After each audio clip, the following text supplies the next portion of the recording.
रहा है। मैं उस देश की नागरिक हूँ जो सत्यम शिवम सुंदरम और वंदे मातरम और पंजाब सिंध गुजरात मराठा दलित उत्कल बंगा है और यही प्रेम की पूज्य भूमि भारत वर्ष कहलाता है। भारत वर्ष कहलाता है। A very fantastic morning everyone. This is Amrita Singh and today we gathered here to celebrate our 78th Independence Day.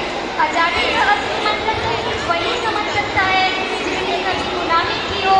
हम तो सौभाग्य साथी हैं जो स्वतंत्र भारत में पैदा हुए। प्यार भी भरपूर किया, मांग का सिंदूर किया, नन्ही नौनी आलू की लंगोटियाँ चली गई, छोटी छोटी बेटियों की छोटियाँ चली गई, बाप की कमाई गई, भाई की पढ़ाई गई।